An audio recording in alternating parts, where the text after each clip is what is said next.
Welcome to Tent Talk, the podcast with Nancy McCready, where we talk about life under the big tent of God's presence and the provoking process of discipleship. Here we go. Welcome to Tent Talk. This is Nancy McCready. And on today's episode, I want to focus in on our series that we've been doing, Strongholds of Life.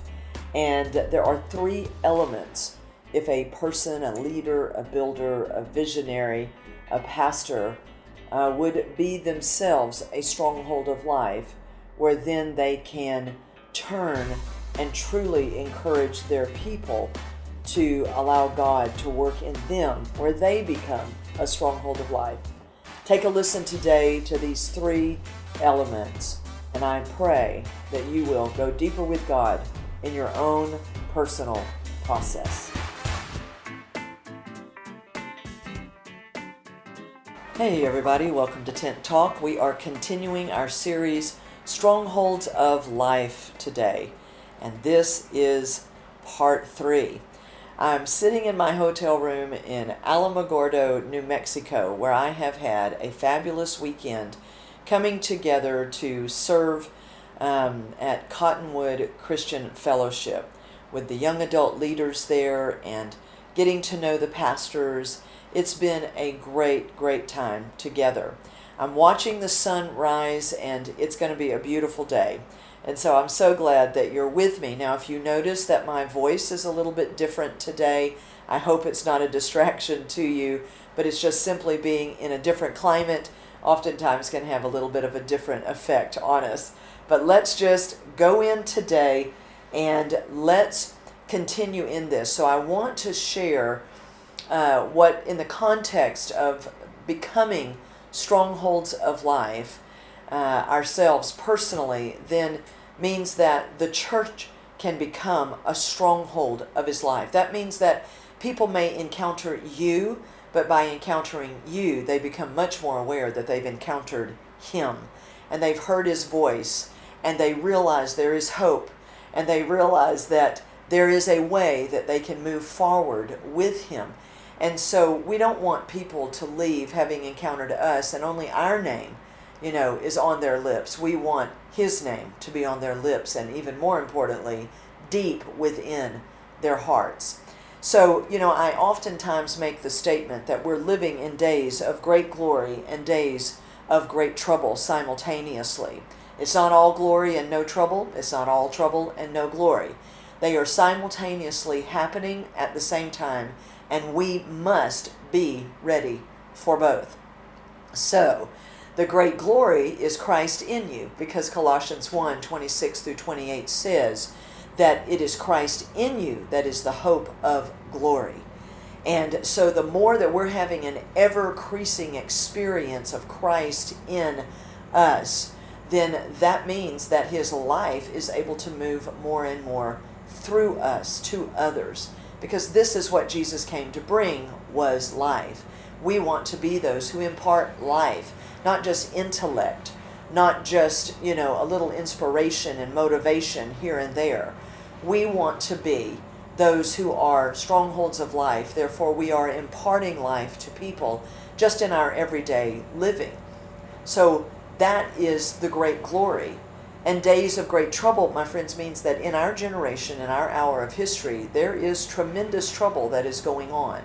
But we cannot be those who run from it, avoid it, shrink back from it. We have to be those so prepared, as we have allowed him to deal with the trouble in us, all right, that we are able to move forward with him in a confidence and in a forthright way, that we begin to deal with trouble rather than trouble dealing with us. Because if we are living in these days, then we were made for these days. Therefore, the trouble that you see, my friends, you were made for that trouble, all right? And this is where our allowing him to work personally in us and to disciple and build and mature us personally begins to eventually have its corporate work and begins then to flow out into life and culture. So I want to be, focusing in today on the introduction to grace and the fullness of grace how that then works in us to get us ready to be strongholds of life. So this introduction to grace and fullness of grace is something I'm going to have to develop further, because the more I talk about it with people, the more I realize how little we really know about this. So many people are coming into the introduction to grace and they're staying there.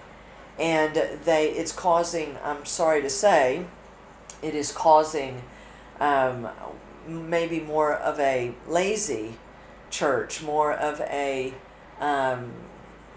corrupted church. I just have to speak forthrightly and say that when you become too focused on, not too focused on, but you simply remain in the introduction. It's like staying in the foyer of a building that you were meant to go deep into its chambers. And so at the introduction of grace, whereas God has done it all, and I don't have to do anything to earn God's love or to be holy or to be righteous. That's a gift from God, and it's His grace. And that is so very, very true. But as Paul said in 1 Corinthians 15:10, he said, I am what I am by the grace of God. He said, but this grace that's gotten up in me is going to be working harder in me than in anybody else. So I want to say to those that may be in the introduction to grace, and I'm glad you're enjoying it, but if it's really the grace of God, it's going to be leading you deeper in to the works of grace. Because grace, my friends, is not a cheap covering for us to live lazy. The grace of God is the literal ability of God inside of us to enable us to actually live as Christ, to labor as Christ, to labor with Him in the things that are upon His heart for this hour of history. So Paul knew better than anybody. He said, I am what I am by the grace of God. He knew that he should not be living as good as he was. He knew that he, who had formerly been the abuser, molester of the church, the persecutor of the church, the murderer of the church, who was he to be now the builder of the church? And yet he bowed to the grace of God. He bowed to the Father. He said, I bow my knees to the Father of all. Because he knew that when you come face to face with God Himself, and God says, I chose you, I picked you out, that the true humility that will bow before God and say, though it be not right, this is not right that I should now be called by you in love to come and to be with you and serve you. But Father, if you want me, you can have me. My friends, that does not come by some cheap form of grace. That comes by an all-encompassing, all-powerful encounter with the grace of God, where He says, I called you. I determined. It is fine with me. Now let it be fine with you. And that grace brought Him in and introduced Him. But He says, now that I'm in, I'm going all in. And He said, that grace that called me will now function in me. And I now freely give myself back to the Father, and He can do with me whatever it is that He wants. Because He has loved me, because He has served me through the cross of Jesus Christ, and therefore now I will serve Him, walk with Him, live with Him. You see, I'm just tapping in just ever so slightly to the introduction to grace and the fullness of grace. And I'm calling you, I'm calling every person that can hear my voice, I'm calling you deeper in to the depths of His grace. And this is what Paul referred to again in 1 Corinthians 3, roughly 10 through verse 15. He said, I have been given a grace for my task to build. And he said, let it be that we build upon the foundation, capital F, the foundation that is Jesus Christ Himself. And he said, let it be that every man will have to decide, now that he's in Christ, and that introduction to grace, and that stronghold of life, that foundation of life is in us, Now, every man decides if he's going to build with flesh and self, wood, hay, and straw, the things of surface, the things that just show up and they're flighty and they're fleshly. He said, or let it be that that man builds with gold and silver and precious stones. Because that comes straight out of the foundation. Because those are compounds that are formed deep, deep underground. And they are formed by intense heat. And therefore, my friends, when they are formed by the heat and the fire of God Himself, and they come forth and become the very building materials that we build with, it goes on to say you can rest assured that they will pass through the fire because they were formed by the fire.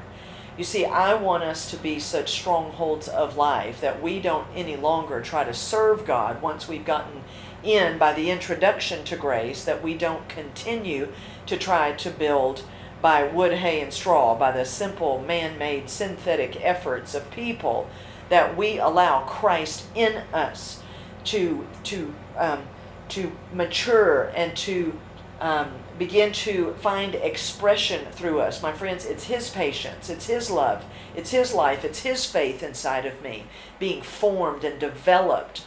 Just because it's mine by possession, I want it to now be mine by function, is that I'm allowing the fire of God, the slow fire of discipleship, to burn within and to develop and to bring it forth so that the living and the building that is done through me is really coming from Him. This is why, of course, we will lay everything at Jesus' feet, and gladly so, because He produced it in us.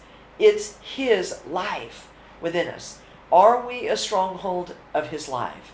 My friends, let everything burn up that's of wood, hay, and straw, and just let it be done. And let us ask Him to now develop by the slow fire of God, to develop and bring forth that gold and silver and precious stones. I mean, it's an amazing thing about God. He's such our big sharing God that sure, He's going to produce it in us, and sure, we're going to lay it at His feet. It's going to pass through the fire. It's going to make it through the fire. There will be, many things to lay at His feet.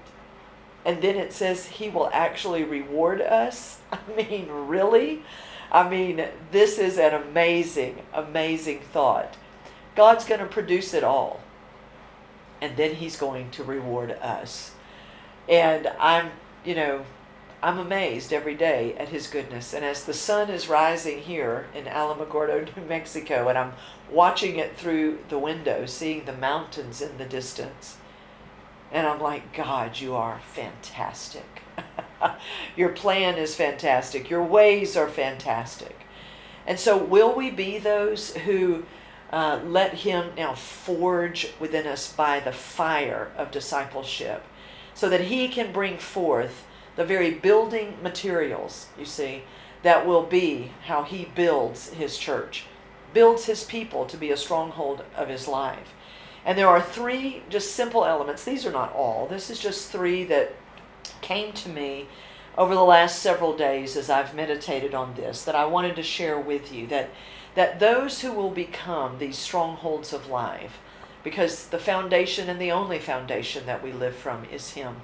We want it to be of Him, from Him, and for Him, as Romans 11:36 says. That's why we're living as a living sacrifice to Him, because that's what rolls into Romans 12:1. It says, because it's all from Him and for Him and going back to Him, then come on now, let's live as a living and holy sacrifice before Him. This is our delight, my friends. This is our privilege. This is our blessing.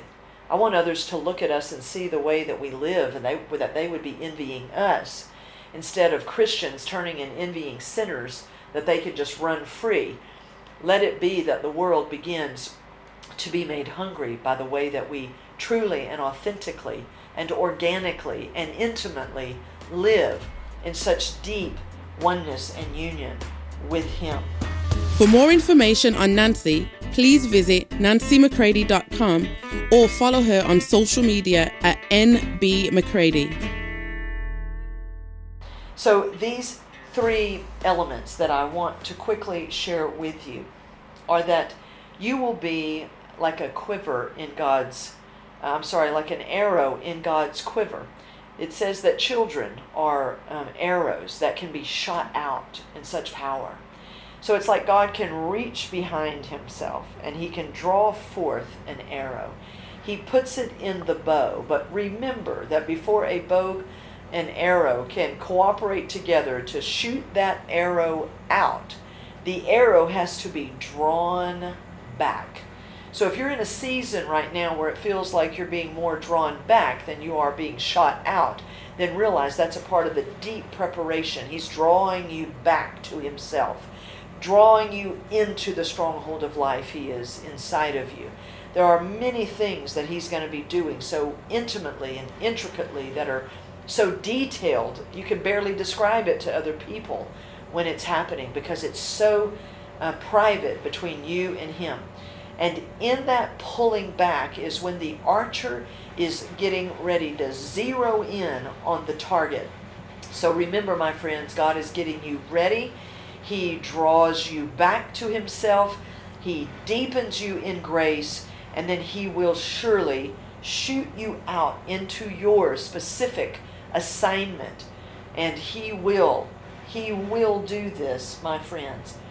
And then it says also, so our second element is out of Isaiah 58, that says that it's not so much the fasting of just going without food and things like that we again may do on surface.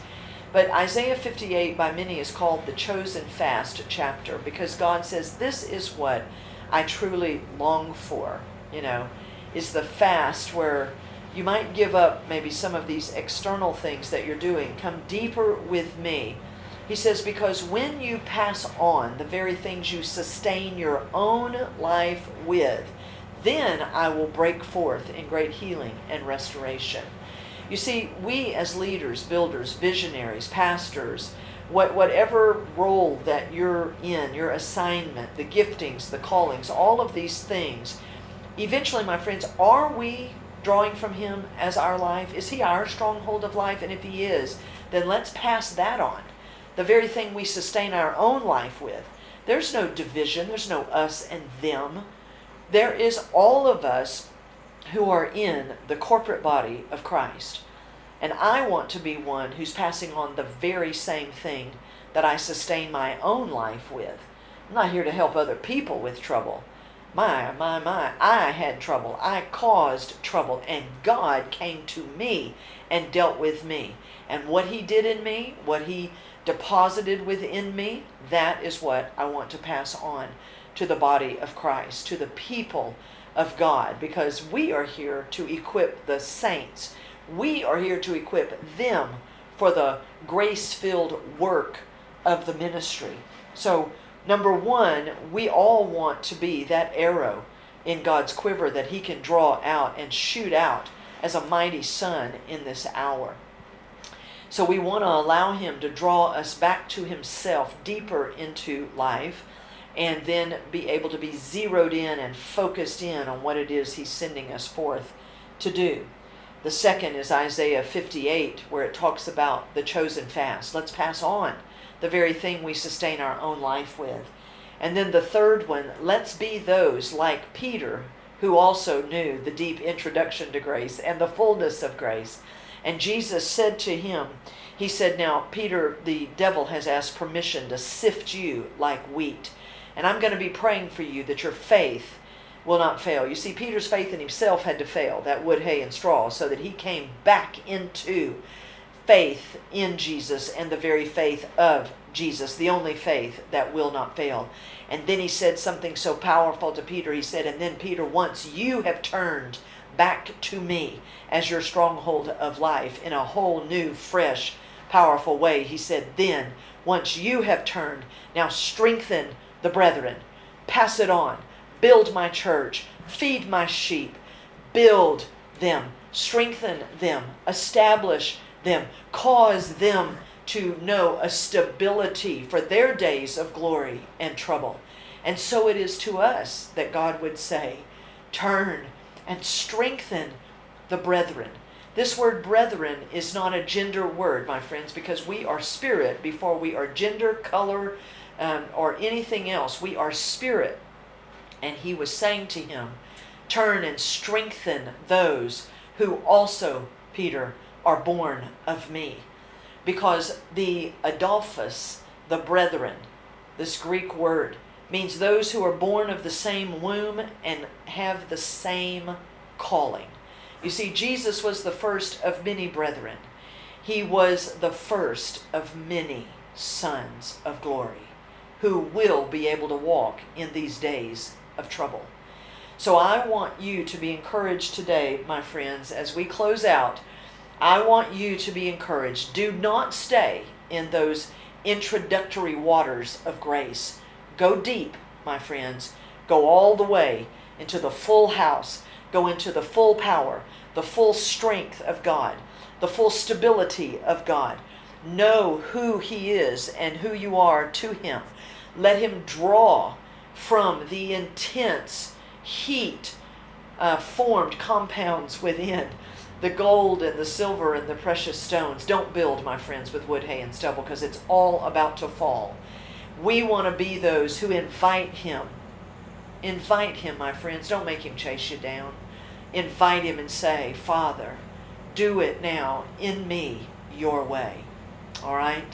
So be encouraged today, my friends. I'm getting ready to head out to Cottonwood Christian Fellowship here in Alamogordo, New Mexico.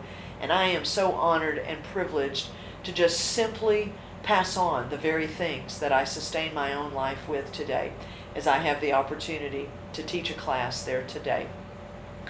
And I want you, wherever you are today, as you listen to this, whenever it may be, I want you to be made hungry to know Him as your very stronghold of life, and then to become an expression of Him. Become a stronghold of life. Let Him pitch the tent of His presence wherever He pleases, where there have formerly been strongholds of death and destruction and poverty and such defilement. He's looking for those places, and He's coming again, and He's looking for those pastors and leaders and people who will say, Father, come here now and pitch the tent of your presence here and cause life to break forth, Father. The real, true, powerful, pure life that is Jesus Christ Himself. And let it come here and break out, that many may come to know You and see You in all of Your goodness, Father, and be drawn to You. So, my friends, let us get up and be going. All right? Let us be going into the works of grace. Oh, my. These are great days. Days of great glory and days of great trouble. But you were made for these days. All right? So until the next time, I love you all, and I'm praying for you. If you'd like information on how to book Nancy McCready for an event or speaking engagement, visit nancymccready.com.